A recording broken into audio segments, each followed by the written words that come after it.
Hello everyone, শুভ সন্ধ্যা সবাইকে। তো আজকে আমি এক্সপ্লোর করাবো তোমাদের জগদ্ধাত্রী পুজোর প্যান্ডেল।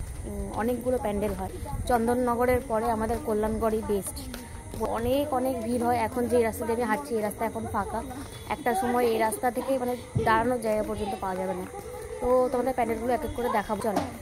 কল্যাণগড় সেবা সমিতির মাঠের এটা হচ্ছে প্যান্ডেল। তাদের থিম হচ্ছে এবার মহীশূরের রাজপ্রাসাদ। এই ফাঁকা মাঠটা দুদিন পরে জমজমাট হবে। এটা হলো সেই ভাইরাল রাস্তা। এটা কিন্তু প্রত্যেকবারই এত সুন্দর করে সাজানো হয়, এবারেও সাজানো হয়েছে, এত সুন্দর লাগছে। দেবীনগর নেতাজি সঙ্গের এবারকার থিম হলো ময়ূরমহল। সামনে থেকে প্যান্ডেলটা সত্যি অনেক সুন্দর দেখতে। এখনো অনেক কাজ বাকি, হাতে মাত্র আর একটা দিন, কারণ 30 তারিখ থেকে কিন্তু পুজো শুরু। প্রত্যেকটা রাস্তা এত সুন্দর লাইটিং দিয়ে সাজানো হয়েছে। দেবীনগর ছাত্র সংসদ ক্লাবের মাঠে এত সুন্দর একটা প্যান্ডেল করেছে। দেবীনগর থেকে কল্যাণগড় অব্দি মোটামুটি 17খানা প্যান্ডেল হয়েছে অলিগলির মধ্যে। বারাসাত পুলিশ জেলার পক্ষ থেকে এরকম একটা চার্ট বানিয়ে দেওয়া হয়েছে কোথায় কোথায় প্যান্ডেল রয়েছে। অশোকনগরের বাইরে থেকে যারা আসছো তাদের কিন্তু খুব সুবিধা। এখনো প্রচুর প্যান্ডেল রয়েছে যেগুলো এখনো কমপ্লিটই হয়নি। সকলকে জানাই জগদ্ধাত্রী পুজোর অনেক অনেক শুভেচ্ছা ও ভালোবাসা।